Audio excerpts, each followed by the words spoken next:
দেহ মৃতাত প্ৰেত ভৱতি দেহটো মৰিলে প্ৰেত হয় প্ৰেতৰ অৱস্থা তিনিটা 20টা পলু চাই 20টা পলু চাই মানে আমি হিন্দুসকলে জ্বলাই দিওঁ চাই হয় যিসকলে পুতি থয় পলু হয় পোক এটা হৈ খাই পঞ্চভূতত মিলাই দিয়ে পলু হয় কিছুমানে দেহটো মৰাৰ পিছত মৃত্যু হোৱাৰ পিছত চৰাই চিৰিকটিক জীৱ জন্তু খাবলৈ পেলাই দিয়েগৈ পাহাৰত নি পৰ্বতত নি ক'ৰবাত নি 20টা কিবা জীৱ জন্তু খালে সেইখিনি 20টা হয় দেহৰ অৱস্থা তিনিটা এই আপোনালোকে পদ এটা পাইছে বা পাইছে আপোনালোকে যেতিয়া নৃসিংহ মুৰাৰীয়ে প্ৰহ্লাদক ৰাজ অভিষেক পাতিলে বহুৱাই লৈ ক'লে প্ৰহ্লাদ তই কৰিও পিতৃৰ পেটৰ কাৰ্য যেন বিধি তাৰমানে বামুণ এটা মাতি আনি তই শ্ৰাদ্ধখন বিধি পাতি যা এইটো কৈছিলে নেকি কৰিও পিতৃৰ পেটৰ কাৰ্য যেন বিধি পেটৰ কাৰ্য মানে 20টা পলু চাই এই তিনিটা দেহ মৃতাত প্ৰেত ভৱতি দেহ মৃত্যু ঘটিলে প্ৰেত হয় প্ৰেতৰ অৱস্থা তিনিটা 20টা পলু চাই তহঁতৰ দৈত্যবিলাকৰ ঘৰৰ যিটো নিয়ম পুৰিয়ে পেলোৱা নিয়ম আছেনে এই পুতি থোৱাই নিয়ম আছেনে কাৰোবাক দেউতাৰ শটো এতিয়া কাৰোবাক খাবলৈকে দিয়নে কোনটো কৰ এইটো অৱস্থা গতিকে শাস্ত্ৰবিলাকে চব সিদ্ধান্ত দি থৈ গৈছে আমি এই সিদ্ধান্তবিলাক মাত্ৰ অৱগাহন কৰিলেই হ'ল গম পাইছেনে গতিকে এই অমৃত বোলে মই দেহটো সেইটো দেহৰ মই মংগলৰ চিন্তা কৰি পৰীক্ষিতে কৈছে মই এইটো দেহৰ মংগলৰ চিন্তা কৰি অহা নাই মই আহিছোঁ মোৰ এই আত্মাটোৱে এই জীৱটোৱে পৰমাত্মা ওচৰ পাবনে নাপায় এই জীৱটো পৰীক্ষিত দেহৰ পৰা ওলাই গৈ আকৌ বেলেগ এটা দেহত সোমাই আহি আকৌ সংসাৰত আহি ঘূৰি ফুৰিবহি মোক এইবিলাক নালাগে মই প্ৰভুৰ চৰণত ঠাই পাম নে লীন মুক্তি হ'বনে নহয় শিশুপালৰ দৰে মোৰ মুক্তি হ'ব নহয় যেতিয়া শিশুপালৰ যেতিয়া আত্মাটোৱে যেতিয়া ৰাজসভাৰ পৰিভ্ৰমণ কৰিছে এনেকৈ এনেকুৱা এখন ৰাজসভা কৃষ্ণ বহি আছে কৃষ্ণ বহি থাকোঁতে এটা জ্যোতিময় এটা ৰূপ ধাৰণ কৰি এটা পৰম জ্যোতি আহি ঘূৰি সদৌ শেষত আহি কৃষ্ণৰ দেহত লীন গৈছে যেতিয়া কৃষ্ণৰ দেহত শিশুপালৰ আত্মাটো ঠাই পাইছে তেতিয়া পৰীক্ষিতে শুকক সুধিছে গুৰুদেৱ আপুনি কথাবিলাক কৈ মোক যেনেকৈ শান্তি দিছে তেনেকৈ মই অশান্তিটো ভুগিছোঁ বোলে কি অশান্তিত ভুগিলা শিশুপালটো হৰি বিৰোধী বোলে হৰিত দেখি ঈশ্বৰৰ নাম ভাল নাপায় বোলে নাম ভাল নাপায় এই পৰীক্ষিতে সেই হৰিদ্ৰোহী শিশুপালৰ আত্মাটোৱে কৃষ্ণক কিমান নিন্দা কৰিলে সেই আত্মাটো আহি কৃষ্ণৰ দেহত আকৌ ঠাই পালে মই কথাটো বুজি পোৱাত অসুবিধা হৈছে তুমি তাক পৰীক্ষিত তুমি শিশুপালক পাপী বুলি ভাবিছা বোলে ভাবিছোঁ ঈশ্বৰক 101টা গালি পাৰিলে বোলে পাৰিলে ঈশ্বৰে কৃষ্ণই সুদৰ্শন চক্ৰই 100টা গালি পৰাৰ পিছত সুদৰ্শন চক্ৰটো কাটি পেলালে বোলে আৰু তথাপিতো তাৰ আত্মাটোৱে কৃষ্ণৰ দেহত ঠাই পালে বোলে ঠাই পালে কিয় তেতিয়া শুকে পৰীক্ষিতক কৈছে নহি শংকা শুনাইতো কৃষ্ণৰ ভকত মাধৱৰ দুৱৰীয়া চিলা বৈকুণ্ঠত ঋষি সাপে ভৈলাই আহি হৈলে দেৱৰীপুৰ পূৰ্বে সি আছিলন্ত হিৰণ্যকশিপু দ্বিতীয় জন্মত এহি আছিল ৰাৱণ তৃতীয়ত শিশুপাল নাহি উৎপন্ন তিনিও জন্মত চিন্তে বৈৰভাৱ ধৰি তিনিও জন্মত মাৰি আচন্ত মুৰাৰী ভকতক কদাচিতো নেৰন্ত মুৰাৰী যেই মতে ভজে সেই মতে পাৱে হৰি হেন জানি কৃষ্ণক চিন্তিও পৰীক্ষিত সাক্ষাতে কৃষ্ণক পাইবা কহিলো নিশ্চিত নুহি শংকা শুনাইতো কৃষ্ণৰ ভকত শংকা নকৰিবা পৰীক্ষিত হৰিদ্ৰোহী বুলি বিশ্বদ্ৰোহী বুলি ই হৰিদ্ৰোহী বিশ্বদ্ৰোহী জ্ঞাতিদ্ৰোহী পাপী হয় কৃষ্ণ নিন্দুক হয় কৃষ্ণৰ ভকত আছিল পূৰ্বজন্মত পূৰ্বে সি আছিলন্ত হিৰণ্যকশিপু দ্বিতীয় জন্মতে সি হৈলেকৰ ৰাৱণ দ্বিতীয় জন্মৰ ৰাৱণ হলি তৃতীয়ত শিশুপালৰ নামে উত্তপন, 3 নম্বৰ শিশুপাল নামেৰে জন্ম হ'লে। তিনিও জন্মত চিন্তা বৈৰভাৱ ধৰি, তিনিটা জন্মত বৈৰভাৱে ঈশ্বৰক উপাসা কৰি আহিছে। তিনিও জন্মত মাৰি আচন্ত মুৰাৰী, তিনিও জন্মত ঈশ্বৰে মাৰিছে। তিনিও জন্মত মাৰি আচন্ত মুৰাৰী, গতিকে তিনিওটা জন্মত মাৰি আহিছে। এইবাৰ আৰু জন্ম ল'ব নালাগে কাৰণে তাৰ আত্মাটো আনি সোমোৱাই ল'লে, সি নিজৰ হৃদয়ত লীন মুক্তি দিলে। গতিকে তুমি চিন্তা নকৰিবা। এতিয়া সেই আত্মাটোৰ কথা, সেই আত্মাৰ কথা পৰীক্ষিতে চিন্তা কৰিছে। দেৱতাসকলক ক'লে মোক এই অমৃত নালাগে, আত্মাটো এই অমৃত খাই অজৰমৰ হ'ব নহয়, পৰমাত্মাৰ ওচৰলৈ যাবলৈ নাযায়। তেনেহ'লে তোমালোকৰ এই অমৃত ভাণ্ডটোত অমৃতখিনি থৈ দিয়া ইফালে, এইখিনি বিষয়ী, এইখিনি অমৃত নহয়, এইখিনি অমৃত হ'লেও আগম অমৃতহে। মোক নিগম অমৃত দিয়া। নিগম অমৃত কি? কল্পতৰু ভাগৱত, কৃষ্ণ নাম নিগম অমৃত। গতিকে মোক এতিয়া নাম অমৃত দিয়া।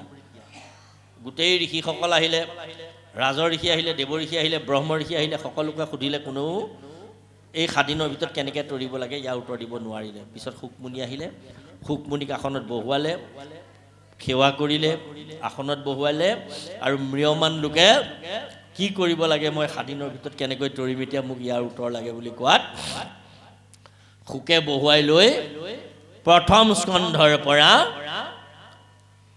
12 স্কন্ধলৈকে ভাগৱত 12 স্কন্ধত 18,000 শ্লোক ক'লে। এই 12 স্কন্ধ ভাগৱত ক'লে। যেতিয়া প্ৰথম স্কন্ধ কৈ শেষ কৰিলে, দ্বিতীয় স্কন্ধ ক'লে, তৃতীয় স্কন্ধ ক'লে, এইদৰে দশম ক'লে, কৈ গৈ একাদশকৈ 12ত যেতিয়া পৰীক্ষিতৰ ব্ৰহ্মজ্ঞান আহিল, পৰীক্ষিতে তেতিয়া শুকক ক'লে, গুৰুদেৱ মই ধন্য। বোলে কি হ'ল? মই ধন্য। বোলে গুৰুদেৱ, পৰীক্ষিত তুমি ধন্য? কেনেকৈ ধন্য? বোলে মই এতিয়া ব্ৰহ্ম, মই এতিয়া পৰীক্ষিত নহয়। মোৰ গাত এতিয়া পৰীক্ষিতৰ তেজ নাই, মোৰ এতিয়া ব্ৰহ্ম তেজ আছে। মই এতিয়া তক্ষকক আহ্বান জনাইছোঁ, তক্ষকে য'তে দংশন কৰক, মই গম নাপাওঁ। আৰু বহি আছে পৰীক্ষিত, কৃষ্ণ কয় ৰাধি, শৰীৰত নাই জ্ঞান, ব্ৰহ্মত সমাধি। ব্ৰহ্মত সমাধি হ'ল। পৰীক্ষিতে তেতিয়া নিজৰ মুখেদি ক'লে যে মোক যিটো সাপ দিছিলে, সাপৰ নোহে, ইটো মোৰ পৰম প্ৰসাদ, কৃষ্ণ ৰেখে কৃপাতে পাইলোঁ বিপ্ৰ সাপ, জানোচা বিফলে মৰো ভিতৰ সনেততি, সাপ চলে উপজাইলে মোৰ বীৰকতি, ভয় যেবে নোপজে বৈৰাগ্য নুহি তাৱে, বীৰকতি নভৈলে নভজে কৃষ্ণ পাৱে, হেন জানি প্ৰাণ প্ৰভু ইষ্টদেৱ মোৰ, সাপ চলে চেদিলন্ত সংসাৰ দুৰ্ঘোৰ। মই যদি সিদিনা মৃগয়ালৈ নাহিলোহেঁতেন, মোৰ পিয়াহত আঁতুৰ হৈ সমীকক পানী নিবিচাৰিলোহেঁতেন, একোকে নহ'লহেঁতেন। মই পিয়াহত আঁতুৰ হৈ সমীকক পানী বিচাৰিলোঁ, সমীকে পানী নিদিলে, খঙত মৰাশা পানী ডিঙিত মেৰিয়াই দিলোঁ, তক্ষকে দংশন কৰিব বুলি মোক সাপ দিলে। এয়া মই কৃষ্ণ কৃপাহে।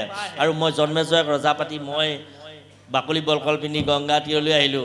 গতিকে মই 7 দিন আপোনাৰ মুখে এতিয়া ভাগৱত শুনিলোঁ, গতিকে মই ধন্য, মই ধন্য। তেতিয়া পৰীক্ষিতে শুকে কৈছে যে পৰীক্ষিত, তুমি নিমিত্ত মাত্ৰ, আমি যে গ'লো পদটোত, তুমি নিমিত্ত মাত্ৰ লোকৰ উপকাৰ, আকৌ পঢ়ি লোক তৰুক সংসাৰী লোকসকল তৰিবৰ কাৰণে এই মই ভাগৱত তোমাক ক'লোঁ। পৰীক্ষিত, ভাগৱত মই তোমাক কোৱা নাই। তোমাৰ পিছফালে ল'ৰা এটা বহি আছে, উগ্ৰচ বা সুত আছে তথাতে উৎসুকে, আঙুলি নিৰ্দেশিতাংক বুলি লন্ত শুকে। তোমাৰ পিছফালে উগ্ৰসভা সুত নামৰ ল'ৰা এটা বহি আছে, মই তাকহে ভাগৱত কৈছোঁ। এই সুতে কৈব এইটো ভাগৱতৰ কথা, নমিষাৰণ্যত ঋষি সমজাত তথা। নমিষাৰণ্যত ঋষিসকলৰ আগত এই সুতে ভাগৱত ক'ব। বোলে গুৰুদেৱ, এই ৰাজ ঋষিসকল, ব্ৰহ্ম ঋষিসকল, দেৱ ঋষিসকল, দেৱতাসকল, এওঁলোকে ভাগৱত ৰাখিব নোৱাৰিব, শুনিছে নহয়? বোলে নোৱাৰে। কেলে নোৱাৰে? কেলে এওঁলোকে ভাগৱত ৰাখিব নোৱাৰে? বৰ্ণাশ্ৰম ধৰ্মজত জ্ঞানৰ তীৰ্থব্ৰত, এই বৰ্ণাশ্ৰম ধৰ্ম পালন কৰি যিসকলে আছে, এই এনেকুৱা লোকসকলৰ মাজত গৰ্ব আছে। এই গৰ্বৰ যুক্ত লোকসকলে, অহংকাৰ যুক্ত লোকসকলে ভাগৱত সন্থাগত হৃদয়ংগম কৰিব নোৱাৰে। গৰ্বশূন্য হুয়া যিটো হৰিক পূজয়, জানিবাহা সেইজন শৰীৰ প্ৰিয় হয়। গৰ্বশূন্যসকলেহে ভাগৱত ৰাখিব পাৰিব, গতিকে গৰ্বৱন্তসকলে ৰাখিব নোৱাৰিব। গতিকে তোমাৰ পিছফালে ল'ৰা এটা আছে, সেই সুতে ভাগৱত ক'ব। পৰীক্ষিত বৈকুণ্ঠলৈ গ'ল 1000 বছৰৰ পাছত নমিষা অৰণ্যত সেই সুকে কোৱা ভাগৱত শুনা ৰাজৰ্ষি দেৱৰ্ষি ব্ৰহ্মৰ্ষিসকল পুনৰ সন্মিলিত হ'ল। তেওঁবিলাকক সকলোৰে মাজত আলোচনা চলি আছে যে আমি এতিয়া কলিযুগত জীৱবিলাক আমি কেনেকৈ তৰিম। হোমত ধূমে ধূমবৰ্ণ ভৈলকলে বৰ, যিটো কৰ্ম কৰোৱাটো নাহিকে বিশ্বাস, আপোনাৰ আয়ুস ব্যৰ্থে কৰিলোঁ নাশ, আমাৰ আয়ুসবিলাকে নাশ কৰিলোঁ, আমি ধোঁৱাৰে ধোঁৱা বৰ্ণহে আমাৰ হ'ল, আমি কি কৰোঁ? এই কামবিলাকত দেখোন আমাৰ নিজৰে বিশ্বাস নাই, কি কৰিম এতিয়া? এই কথা পাতি থাকোঁতেই সুত আহিলে, সুতক আসনত বহুৱাই ভাগৱত ক'বলৈ দিলে। 32,000 60,000 ঋষি আছিল, তাৰে 32,000 উঠি গ'ল, 28 সহস্ৰ বহি ৰ'ল। 32,000ৰ যিসকল সতি সন্ততি আছে এতিয়াও, সেইসকলে আজিও ভাগৱত ধৰ্ম ধৰিব পৰা নাই। তেওঁলোকে দৌল দেৱালয় শ্ৰাদ্ধপিণ্ড যাগ যজ্ঞতে ৰতি প্ৰীতি ভকতি কৰি আছে। আৰু যিসকল 28 সহস্ৰ ঋষিৰ সতি সন্ততি তেজৰ অংশৰ, তেখেতসকলেহে ভাগৱত ধৰ্ম ধাৰণ কৰি আছে এতিয়াও। গতিকে এইসকলে ভাগৱত শুনি আছে, আৰু ভাগৱত কৈছে কোনে? সুতে, মহামহন্ত সুতে। সুতে ভাগৱত কৈ আছে, সনুকাদি 28 সহস্ৰৰ আগত ভাগৱত কৈ আছে। প্ৰথম স্কন্ধত প্ৰথমতে এই ব্যাস নাৰদৰ সংবাদ, তাৰপিছত অশ্বত্থামাৰ শিৰোমণি কটা, ভীষ্ম নিৰ্যান, পৰীক্ষিতৰ জন্ম বৃত্তান্ত, তাৰপিছতে কলি নিগ্ৰহ, পৰীক্ষিতৰ কলি নিগ্ৰহ, এনেকুৱাকৈ আহি আছে। এই এতিয়া আপোনালোকে পুথি ৰাখিছে এতিয়া পৰীক্ষিতৰ কলি নিগ্ৰহত, হয়নে? আমি পৰীক্ষিতৰ কলি নিগ্ৰহত আমি তেখেতসকলৰ পাঠ অকণমান যাবলৈ দিম এতিয়া। ইয়াৰ আগত কুন্তি প্ৰাৰ্থনা, অশ্বত্থামাৰ শিৰোমণি কটা, এই অধ্যায়টো মহাভাৰতৰ কাহিনী। এই মহাভাৰতৰ কাহিনীটো শুক সংবাদ সুতে সৌনকৰ আগলৈ কিয় লৈ আহিলে? প্ৰথম স্কন্ধলৈ এটা বিশেষ কাৰণত আনিলে। আই মাতৃসকলক মহাপুৰুষ কৃপালুগুৰু শ্ৰীমন্ত শংকৰদেৱ গুৰুজনাই স্ত্ৰী শুদ্ধ আদিযত বুজুক পৰমতত্ত্ব শ্ৰৱণত মিলুক আনন্দ, স্ত্ৰী আৰু শূদ্ৰসকলৰ কল্যাণৰ কথাটো বেছিকৈ চিন্তা কৰিলে। ব্যাসে নাৰদক ক'লে, ব্যাসে শ্ৰী 4 বেদ 14 শাস্ত্ৰ 17 পুৰাণ লিখিলে। নাৰদে সুধিলে, নাৰদক ব্যাসে ক'লে যে মই যদিও সকলো শাস্ত্ৰত ব্যাস পাৰ্গত, তথাপিতো মই ইমান শাস্ত্ৰ ৰচনা কৰিলোঁ যদিও মোৰ মনটো বিশৃংখল, কি ভুল কৰিলোঁ মই বুজা নাই। নাৰদে ক'লে, অ' প্ৰকৃতি কহিলা তুমি আনকহে ধৰ্ম ক, নকৰিলা প্ৰখ্যাত কৰি কৃষ্ণ কীৰ্তন নক, সিজিল তোমাতৰ সি পৰময় ন্যায়। তুমি 4 বেদ 14 শাস্ত্ৰ 17 পুৰাণ লিখিলৈ কি কৰিলা? শ্ৰাদ্ধ পিণ্ড যাগ যজ্ঞ পূজা পাতল বলি বিধান এসোপাকে কৰিবলৈ দিলা। বোলে অঁ, এই যিটো দেৱ কাটি পুজি আছে সংসা চাগ, অস্ত্ৰ ধৰি সিটো সিবে লাটল দুৱে লাগ, কাটে মাৰে কাটে খুচে কাটে বেৰা জালে, খাচী ঘাৰৰ মুচৰতে 84 পাৰণে, যাতনা ভুঞ্জিব লাগি মৰি মৰি জীয়ৈ, কাক বিগিধে মাংস চিৰি তাৰ তেজ পিয়ৈ। ভাগৱত যিকেইটাকে ঘাপ মাৰিবলৈ দিলা, যিকেইটাকে কাটিবলৈ দিলা, মাং মানে মোক, খ মানে তোক, মই তোক খাওঁ তই মোক খাব, মই তোক কাটো তই মোক কাট, যিকেইটাক এইবাৰ কটা হৈছে সেইকেইটাই আকৌ কাটিবৰ কাৰণে অস্ত্ৰ ধৰি বাট চাই থাকিব ইটো জন্মত, সেইকেইটাই তোক সেইকেইটা ঘাপ দি কাটিব। তই যে তাক চুবাবি তোকো সেইকেইটাই চুবাব। এইটোৱে কাম কৰিবলৈ তুমি দিলানে? এইবিলাকে ভকতি কৰিলা, সেইকাৰণে তোমাৰ মনত উগুল থুগুল। এতিয়া তুমি সেইকাৰণে সিদ্ধান্ত এটা দি এখন সিদ্ধান্ত শাস্ত্ৰ লিখা, মহাভাগৱত, মূৰৰ উপদেশে কৰা ভাগৱতৰ শাস্ত্ৰ। প্ৰচাৰক গোবিন্দ গুণ যশ মাত্ৰ বুলি কৈ নাৰদ গুচি গ'ল। ব্যাসে চকু মুদিলে, দেখিলে আগতে ভগৱান বিষ্ণুক এগৰাকী আয়ে বান্ধি গৈছে সৰ্পৰচীৰে, এগৰাকী আয়ে মেলি গৈছে। ব্যাসে ভাবিলে এইটো কি দেখিলো আকৌ, অ' দুগৰাকী আই, এগৰাকী ভক্তি মাতৃ, এগৰাকী মায়া মাতৃ। ভক্তিয়ে বান্ধন্ত, মায়া মাতৃ মিলা অন্ত। দুহানো মধ্যস্থভাৱে আছা ভগৱন্ত ঈশ্বৰকো মায়াই আৱৰণ কৰিব পাৰে ভগতি নহ'লে ঈশ্বৰকো মায়াৰ জালৰ পৰা আমি দেখা নাপাম সূৰ্যটো যিমান শক্তিশালী যদিও আজি আগবেলা মানে আজি 3মান বজাতহে বেলিটো অকণমান আমাৰ ফালে ওলাইছে আপোনালোকৰ ফালে ওলাল নাই নাজানো গোটেই দিনটো নোলালেই কুঁৱলীয়ে মেঘে ঢাকি থৈ দিলে সূৰ্য যিমান শক্তিশালী হ'লেও মেঘে ঢাকিব পাৰে কুঁৱলীয়ে ঢাকিব পাৰে মায়াই ঈশ্বৰকো আঁৰ কৰি থয় চবকে নথয় যিবিলাক মায়াযুক্ত জীৱ সিহঁতক ঢাকি থয় সিহঁতে ঈশ্বৰক নেদেখে গতিকে ভক্তি কৰিলেহে ঈশ্বৰক দেখা পায় এই কথাটো ক'লা গতিকে তুমি ঈশ্বৰক দেখাবৰ কাৰণে এখন শাস্ত্ৰ ৰচনা কৰা বুলি কৈ থৈ গুচি গ'ল তেওঁ দুগৰাকী আইক লৈ আহিলে দুগৰাকী আইক যে দেখিছিলে ঈশ্বৰক দেখুৱাবৰ কাৰণে দুগৰাকী আই প্ৰথম স্কন্ধত আনিলে আইসকল মনত ৰাখিব কথাটো প্ৰথমগৰাকী আই হ'ল কুন্তি দ্বিতীয়গৰাকী হ'ল বোৱাৰীয়েক দ্ৰৌপদী পৃথিৱীত এনেকুৱা ভকত স্ত্ৰী ভকত জন্মই হোৱা নাই নহয়ও যিগৰাকীয়ে কৃষ্ণক উঠ বুলিলে উঠে বহ বুলিলে বহে কৃষ্ণৰ লগত থাকে কুন্তি আৰু শংকৰদেৱ মহাপুৰুষে কুন্তিৰ প্ৰাৰ্থনাটোকে প্ৰথম স্কন্ধত হে কৃষ্ণ কৃষ্ণ বাপ কৰো প্ৰণিপাত পৰম ঈশ্বৰ তুমি জানিলো সাক্ষাৎ দৈৱকী নন্দন নন্দ কুমাৰ গোবিন্দ নমো নন্দ পংকজ অৰবিন্দ নবুনাভি পংকজ পংকজ মালাধাৰ নবুনাভি পংকজ পংকজ পাৱজাৰ নমো চিত্ত বিত্ত অধিষ্ঠাতা দুৰ্গতি তাৰক মূৰ তুমি পিতা মাতা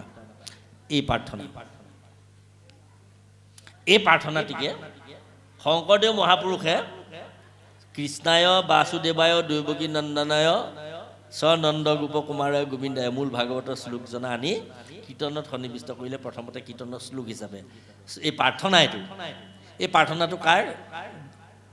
প্ৰাৰ্থনাটো কাৰ কুন্তি প্ৰাৰ্থনা কুন্তি স্তৱ গতিকে কুন্তিক প্ৰথম শ্ৰেষ্ঠ ভকত পাতিলে আৰু কুন্তিক কাৰণে শ্ৰেষ্ঠ ভকত পাতিলে পৃথিৱীত কোনো ভকতে নিজে মোক দুখ দিয়া বুলি ক'ব পৰাকৈ জন্মই হোৱা নাই ভাগৱতৰ প্ৰথম স্কন্ধত কুন্তি স্তুত নামৰ যিটো প্ৰাৰ্থনা মোৰ ইয়াতে ভাগৱতখন নিদিলে আপোনাক হবে মই দিব বুলি ভাবিছিলোঁ নিদিলে যেতিয়া এতিয়া নালাগে আৰু মই পদজনা আপোনালোকক গাই দিলোহেঁতেন পদৰ সংখ্যাটো ক'লোহেঁতেন থকা হ'লে কুন্তিয়ে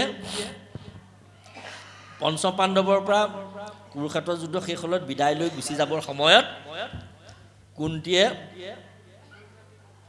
কৃষ্ণক প্ৰাৰ্থনা কৰিছে আৰু কৃষ্ণক কেতিয়া প্ৰাৰ্থনা কৰিলে কৃষ্ণই ক'লে পেহীও মই যাওঁগৈ বোলে যোৱাগৈ তোমাক আৰু বিপদৰ গোটেই জীৱনটো বিপদে নেৰিলে গোটেই বিপদৰ সময়ত মোক প্ৰাৰ্থনা কৰিলা মই থাকিলোঁ এতিয়া তোমাৰ ৰজা পুতেৰ ৰজা হ'ল তুমি ৰাজমাও হ'লা ৰজাৰ মাক গতিকে তুমি এতিয়া মোক এটা প্ৰাৰ্থনা কৰা এই থকা দিনকেইটাত যাতে তোমাৰ কোনো বিপদ নাহে তাৰ কাৰণে মই তোমাক এটা আশীৰ্বাদ দিওঁ বৰ এটা লোৱা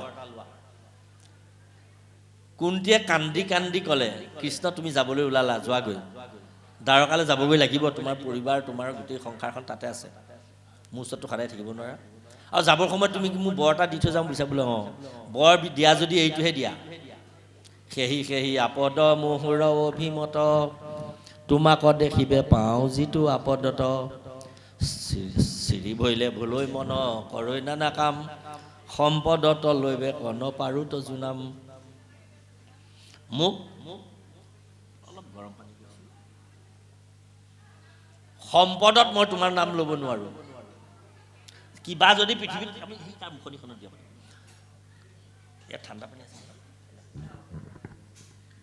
তোমাৰ মোক যদি বৰ দিবলৈ মন আছে এনেকুৱা এটা বৰ দিয়া পৃথিৱীত যিমানবিলাক দুখ আছে গোটেই দুখবিলাক মোক দিয়া সেহি সেহি আপদ মুহুৰ অভিমত তোমাক দেখিব পাৰোঁ যিটো আপদত যিমানবিলাক দুখত থাকোঁতে মই তোমাৰ নাম গাব পাৰোঁ চিৰি ভৰিলে ভুলে মন কৰি নাকাম যেতিয়া মোৰ ধন ধান ঐশ্বৰ্য বিভূতি টকা পইচাই সকলো ফালৰ পৰা জয় জয় ময় হৈ থাকিব মই তোমাৰ নাম গাব নোৱাৰোঁ চিৰি ভৰিলে ভুলে মন কৰি নাকাম সম্পদত লৈবে কনো পাৰোঁ তো জনাম সম্পদত মই তোমাৰ নাম ল'ব নোৱাৰোঁ গতিকে মোক কিমান পৰা বিপদ দিয়া কোনে এই প্ৰাৰ্থনাটো কৰিলে কুন্তিয়ে কৰিলে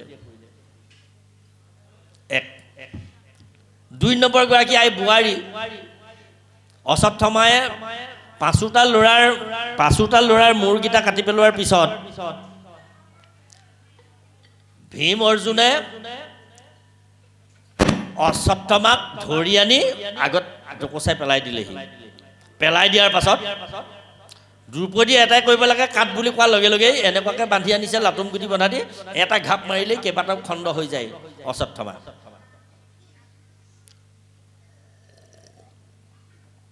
কিন্তু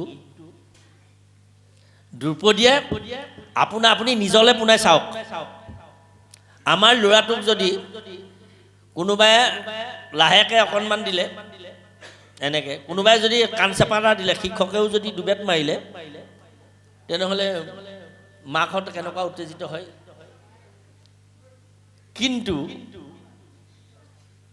5টা ল'ৰা হত্যা কৰাৰ পিছত হত্যাকাৰীটোক সন্মুখত আনি দিয়াৰ পাছতো দ্ৰৌপদীয়ে ক'লে, নাকাটিবা নাকাটিবা, মেলি দিয়া, গুৰুপুত্ৰ বুলি চৰণত সেবিবাক লৈলা, গৌতমীৰ মুখ চিন্তিতাংক এৰিবাক দিলা। হত্যাকাৰীটোক, পুত্ৰ হত্যাকাৰীটোক 5টা ল'ৰাই একেঘাপে ডিঙি চিঙাৰ পিছতো হত্যাকাৰীটোক এৰি দিবলৈ দি তেওঁ চৰণৰ ধূলি শিৰত ল'লে, মাক গৌতমীৰ মুখখনলৈ মনত পেলালে। কৃষ্ণই শংখচক্ৰ গদা পদ্মলৈ ক'লে, সতী সতী সতী সতী, তোমাতকৈ সতী জগতত সৃষ্টি নাই, সৃষ্টিত আৰু হ'ব নোৱাৰে। দুগৰাকী আই, এইগৰাকী আই মায়া মাতৃ, ইগৰাকী হ'ল ভক্তি মাতৃ। গতিকে দুগৰাকী আইক আনিলে। তাৰপিছত নিৰ্গুণ শাস্ত্ৰ ভাগৱত ৰচনা কৰি গ'ল। তাৰ পিছতেই কলি নিগ্ৰহ কৰিলে, ভীষ্ম মুখ্য উৎসৱ কৰিলে। ভীষ্ম মুখ্য উৎসৱটো আছে। ভীষ্ম মুখ্য উৎসৱটো অতি ৰহস্যজনক। প্ৰথম স্কন্ধৰ এই আমাৰ ভাওনাবিলাকত আপোনালোকে ভাওনা চাওঁতে আপোনালোকে ভাওনাত ভীষ্মক দেখিছে, এই ভীষ্মৰ সৰসজ্জাত পৰা দৃশ্যটো দেখিছে হয়নে বাৰু? ভীষ্মৰ ভৰি মোজাৰ পৰা যিটো পয়তলা বুলি কয়, আৰু কিবা নাম আছে যদি নাজানো, আমি পয়তলা বুলি কওঁ। চুলিলৈকে বগা, ভূৰ্ব বগা, লোমপান্তি বগা, বস্ত্ৰ গোটেইবিলাক পিন্ধে বগা, ভীষ্মৰ হয়নে? সৰসজ্জাত পৰি আছে। দুৰ্যোধনক পানী খাওঁ বুলি ক'লত দুৰ্যোধনে পানী আনিছিলে বোলে, সৰসজ্জাত পৰি থকা মানে কি তোমাৰ পানী খাব? অৰ্জুনক ক'লে, অৰ্জুনেহে পানী আনি দিলে। একেবাৰে শৰ পাত মাৰি পাতাল সপ্ত পাতালৰ পৰা পানী আনি মুখত দিলেহি, ল'লে। পঞ্চম পাণ্ডৱ সকলো আহি মাত লগালেহি।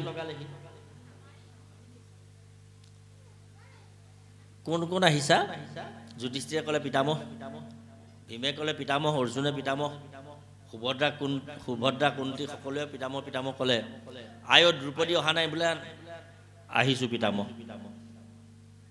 আই তুমি মোক মাত মতা নাছিলা যে, তুমি মোক বেয়া পাই আছা নহয়? বোলে হয়, মই বেয়া পামেই।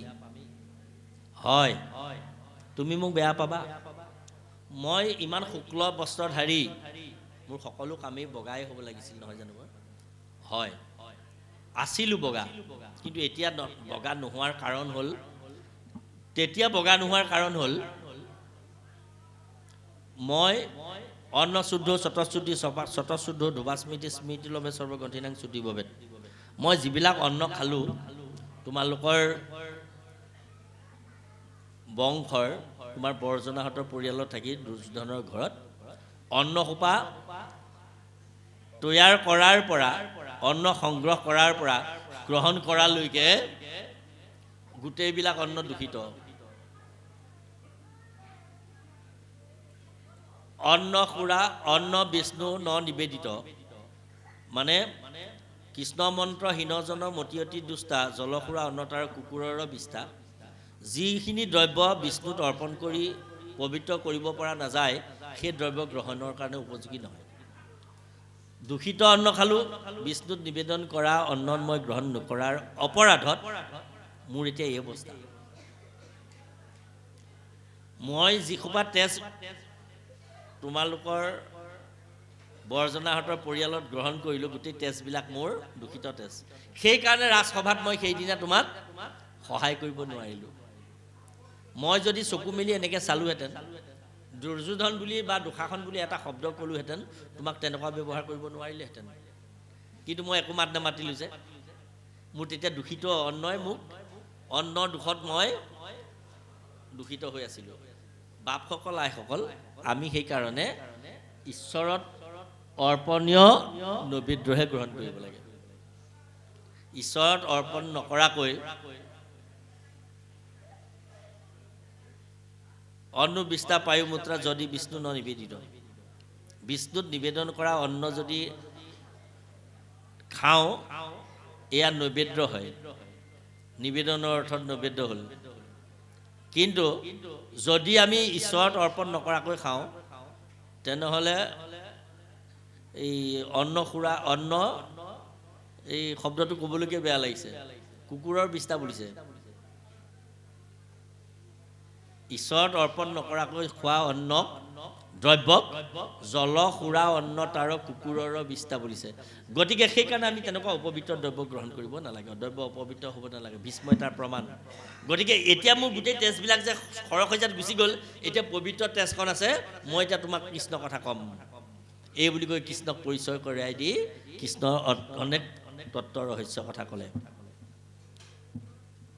ভীষ্মই পঞ্চপাণ্ডৱক চিনাই দিলে চিনাই বেলা গিলা ভীষ্মে মেলি আঙ্গুলি এহেন্তে ঈশ্বৰ কৃষ্ণ কালু আংকে বুলি সম্প্ৰতি আচন্ত হুয়া দৈৱ গীত নয় আনতে হৈ জগতৰ সৃষ্টি স্থিতি লয় এওঁৰ নাম কৃষ্ণ এইজনেই স্বয়ং বিষ্ণু এই পূৰ্ণকাম লক্ষ্মীপতি ভগৱন্ত বিষ্ণু হৰি কৰ্ষণাতিথি কৃষ্ণ ব্যাপনাতিথি বিষ্ণু ৰমনাতিথি ৰাম এওঁ কাল ৰূপ ধাৰণ কৰিলে অতি অঘটনকো ঘটাও একালে আহি পৰম আশ্চৰ্য ইটো দেখি উঠে হাসি জৈত ধৰ্ম ৰাজা গদা পানী বিকুদৰ ধনঞ্জয় যথাত গান্ধিব ধনুধৰ পৰম সুহৃদ কৃষ্ণ জৈত সভাসত দেখিও আশ্চৰ্য কিনো তথাতে আৱত ধৰ্মিষ্ঠ বলিষ্ঠ ধনুধৰ কিছু নুই যেই কৰে ঈশ্বৰে সেই সত্য হুই ঈশ্বৰৰ ইচ্ছা বুজে কমন মহন্তে যদি মোহ হয়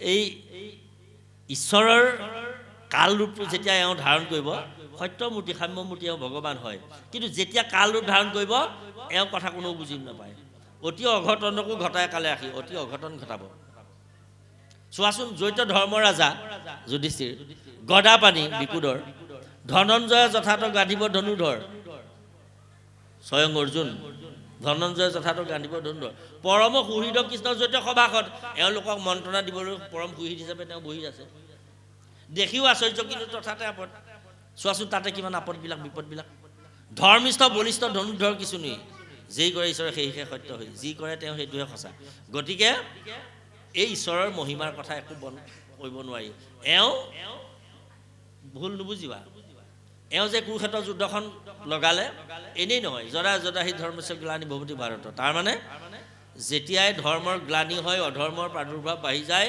ধৰ্ম সংস্থাপন কৰিবৰ কাৰণে এওঁ অৱতাৰ লয় এইজন কৃষ্ণক তোমালোকে সৰ্দা সৰ্বদা ভকতি কৰিবা এই বুলি কৃষ্ণক চিনাকি কৰি দিলে ভীষ্মৰ মুখ্য উৎসৱ এই ভাওনা কথাটো যে আমি ভাওনা বুলি আৰম্ভ কৰিলোঁ কেলৈ গম পায় ভাওনাত সকলোৱে পক্ষ এটা লয় দুৰ্যোধনে দুষাসনে যুদ্ধ কৰি আছে আপোনালোকে দুষাসনৰ ফালে ল'বনে দুৰ্যোধনৰ ফালে ল'বনে কি পঞ্চপাণ্ডৱৰ ফালে ল'ব ভীমে দুষাসনে যুদ্ধ কৰি আছে দুৰ্যোধনে দুষাসনে নহয় দুষাসনে ভীমে যুদ্ধ কৰি আছে লাগি আছে ভীমেও পৰাস্ত কৰিব পৰা নাই দুষাসনেও পৰাস্ত কৰিব পৰা নাই ঐ তাৰ পৰা বাহিৰৰ পৰা চাই থকা এজনে কয় ভীম কি চাই আছ ফালি পেলা এনেকৈ কয়নে বাৰু মানে মানুহে দুষাসনক কয় নেকি এই দুষাসন মাৰ ভীমক মাৰ ভীম কি চাই আছ মাৰ এনেকৈ কয়নে বাৰু কয়নি বাৰু কেতিয়াবা ক'বই নোৱাৰে নকয় ভীমৰ পলিয়াহে হয় কেলে হয় মানে সত্যই ভগৱান আমি সকলোৱে মই যিমান বেয়া হ'লেও ভালজনক ভাল বুলিয়ে কওঁ যিমান আমি বেয়া সমাজত চলিলেও নাম ধৰ্ম মতে ভাগৱত মতে চলা সমাজখনক আমি ভাল বুলিয়ে কওঁ এই সকলোৱে কয় এইটোৱে নিয়ম যে কি নহওক ভাগৱত প্ৰথম স্কন্ধ ক্ৰমান্বয়ে আহি আহি শেষ হৈছেহি মই একেবাৰে অন্তিমৰ ফাললৈ আহিলোঁ প্ৰথম স্কন্ধৰ শেষৰ ফাললৈ ইয়ালৈ আহিলোঁ কি পৰীক্ষিতে কলিক নিগ্ৰহ কৰিবলগীয়া হ'ল নিগ্ৰহ কৰিলে আৰু কলিক নিগ্ৰহ কৰিবৰ কাৰণে পৰীক্ষিতে ক'ত পালেহি এটা বলদ গৰু পালেহি বলদ গৰু এটা দেখিলে বলদ গৰুটোৰ ভৰি তিনিটা ভঙা হয়নে কাহিনীটো বাপ ভৰি তিনিটা ভঙা ওচৰতে গাই গৰু এজনীয়ে কান্দি আছে গাই গৰুজনী হ'ল পৃথিৱী বলদটো হ'ল ধৰ্ম সুধিছে পৰীক্ষিতে যে তোমাৰ ভৰিকেইটা কোনে ভাগিলে আপোনাক যদি কোনোবাই অপঘাত কৰে মোক যদি কোনোবাই অপঘাত কৰে তেনেকুৱাতে কোনোবা এজন যদি আহে বোলে তোমাক কোনে আপোনাক কোনে এনেকৈ ক'লে বোলে সেই অমুকে অমুক অমুক অমুক এফালৰ পৰা কৈ যাম গোটেই বৃত্তান্তটো ক'ম আমি কেতিয়াও নকওঁ যে নহয় কোনে কি কৰিলে ক'ব নালাগে মই অকণমান পাবলগীয়া আছিলে পালোঁ ইজন্মত চাগে কাৰোবাক মই দুখ দি থৈছিলোঁ সেইকাৰণে আজি তেওঁ মোক ধাৰটো পুৰালে আচলতে সেইটোহে কথা এইভাগে কেতিয়াও নকওঁ হয়নে বাৰু এই পৰীক্ষিত এক ৰজাই সুধিলে যে বলদটোক সুধিছে যে তুমি যে কান্দি আছা তোমাৰ তিনিটা ভৰি ভাঙিলে সত্য ভৰিটোহে আছে এই ভৰিকেইটা কোনে ভাঙিলে তোমাক এই ভৰিকেইটা কোনে ভাঙিলে কোনে দুখ দেই পাপি কহিও সিদ্ধান্ত কোনে তোমাক দুখ দিলে কোনে ভৰিকেইটা ভাঙিলে বুলি সুধিলত তেতিয়া তেওঁ কৈছে জ্ঞানী বোলে দেই দুখ আত্মাই আত্মাক কুটকী পণ্ডিতে বোলো দুখৈ নানা দেৱতাক গঢ়ে প্ৰিয় দ্ৰব্যগে জ্যোতিষে প্ৰমাণ মীমাংসিকে বোলে সবে কৰ্মসে প্ৰধান তাৰপিছত লোকৱতী শাস্ত্ৰত স্বভাৱে হেন কয় মিলৈ সুখ কি আছিলে কওকচোন বাৰু তাৰ আগলৈ গঢ়ে প্ৰিয় দ্ৰব্যগে জ্যোতিষে প্ৰধান মীমাংসিকে বোলে কবে কৰ্মেশে প্ৰধান নেকি তাৰপিছত লোকৱতী শাস্ত্ৰত স্বভাৱে হেন কয় যাৰ যেন মতি কয় নজানি নিশ্চয় তাৰপিছত সেই কহ হেন ন্যায় মিলে সুখ দুখ হবে ঈশ্বৰৰ ইচ্ছাই এই যে সুখ দুখ এইবিলাক যে আমি জীৱনত পাই আছোঁ ঈশ্বৰে দিছে এইবিলাক ঈশ্বৰৰ ইচ্ছাতে হৈছে বোপাই আনৰ কাৰণে হোৱা নাই পৰীক্ষিত ৰজাই সুধিছে যে তোক ভৰিকেইটা কোনে ভাঙিলে সুধিছিলোঁ তই যে মোক কোনেও দুখ দিয়া নাই ঈশ্বৰৰ ইচ্ছাতে হৈছে আৰু মীমাংসিক এজনক সুধিবা বোলে শাস্ত্ৰই এনেকৈ কৈছে হেৰি এজন জ্যোতিষ এজনক সুধিলে ক'ব গ্ৰহে প্ৰিয় গ্ৰহৰ দুখত জীৱই দুখবিলাক পায় দৈৱজ্ঞয়ে ক'ব কৰ্মেশে প্ৰধান মানে কৰ্ম আমাৰ যে শাস্ত্ৰৰ পদ এটা আছে কৰ্ম দুখে জীৱা জন্ম হৈ সংসাৰত তাতো নচাৰ উপস্থিত তোৱা চৰণত গতিকে মইনো মোৰ ভৰিকেইটা কোনে ভাঙিলে বুলি ক'ম এতিয়া তোমাক তেতিয়া পৰীক্ষিতে গম পালে তুমি ধৰ্ম হ'বা সেইকাৰণে তুমি লোকৰ দুখ নেদেখা বাপসকল আইসকল আমি কেতিয়াও লোকৰ দুখ দেখিব নালাগে পৰাপক্ষত যত্ন কৰিব লাগে যদি লোকৰ দুখ দেখোঁ তেনেহ'লে আমি অধৰ্ম লোকৰ দুখ কেতিয়াও দেখিব নালাগে এয়াই ধৰ্ম বিচাৰে গম পাইছেনে ধৰ্ম মানে বলদ আৰু এটা লগতে আমি কথা কৈ থওঁ কি প্ৰশ্ন এটা আপোনালোকক অৱতাৰণা কৰি থওঁ এই যে ধেনু মানে পৃথিৱী বলদ মানে মতা গৰু ধৰ্ম গোপদে বেদ এই আমাৰ হিন্দুসকলেও আপোনালোকেও আমিও আমাৰ গোবধ কৰিলে যে মুণ্ডন কৰিব লাগে আমাৰ শংকৰদেৱ সংঘটো গৰু মাৰিলে মুণ্ডন হ'ব লাগিব উদাহৰণি প্ৰাচীন হ'ব লাগিব শৰণীয়াৰ দণ্ড বেলেগ ভজনীয়াৰ দণ্ড বেলেগ শৰণীয়াই যিমান দিব লাগিব ভজনীয়াই তাতকৈ বেছি দিব লাগিব দণ্ড ধৰ্মদণ্ড কেলে গোবধ মানে পৃথিৱী ধৰ্ম বেদ গোপদে বেদক বুজায় গৰু শব্দটোৱে বেদক বুজায় মাইকী গৰু বুজালে স্ত্ৰীবাচক হ'লে পৃথিৱী আৰু মতা গৰু পুংবাচক হ'লে ধৰ্ম বুজায় পৃথিৱী ধৰ্ম বেদ হত্যাৰ অপৰাধ হয় সেইকাৰণে গো পালনটো কৰিব লাগে এতিয়াও গুৰস যিটো গৰু গাখীৰ আগৰ ঋষিমুনিসকলে এতিয়ালৈকে যিমানবিলাক ঋষিমুনি আছিল বৈদিক যুগৰ পৰা এতিয়ালৈকে এইসকলে কেৱল গাখীৰে খাইছিলে গাখীৰৰ পৰাই যিবিলাক খাদ্য প্ৰস্তুত কৰিব পাৰি এনেকুৱা প্ৰস্তুত কৰা খাদ্যই খাইছিলে সেইকাৰণে তেখেতসকলে লিখি যোৱা কথাবিলাক আমি এটা ভাগৱত ৰূপেৰে মান্যতা দি আহিছোঁ গতিকে আপোনাসকলেও নিবেদন আমাৰ বেদত আমাৰ ভাগৱতত আমাৰ উপনিষদত শ্ৰীমন্ত শংকৰদেৱ সংঘৰ যিখন বিবাহ পদ্ধতি, একোখন ভাগৱতী সমাজৰ বিবাহ পদ্ধতি এইটো আছে নাই নাজানো, গোপালনৰ কথাটো। আমাৰ শংকৰদেৱ সংঘৰ বিবাহ পদ্ধতিত দুবাৰ উল্লেখ আছে। দৰা কন্যাক কৈছে যে তোমালোকে গৰু পালন কৰিবা, গৰু পালন কৰি গৰু গাখীৰ গ্ৰহণ কৰিবা, এই কথাটো উল্লেখ কৰিছে।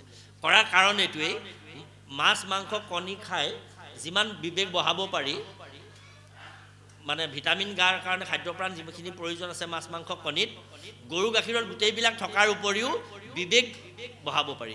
এই মাছ মাংস কণী ইত্যাদি এইবিলাকত বিবেক বঢ়া শক্তিটো নাই, গৰু গাখীৰতহে আছে। সেইকাৰণে গৰু গাখীৰটো পাৰ্যমানে ব্যৱহাৰ কৰিব লাগে। গতিকে যলৈকে পাঠ হৈছে এইখিনিলৈকে আমি অৱতাৰণা কৰা হ'ল। এতিয়া পাঠ আৰু অকণমান যাওক।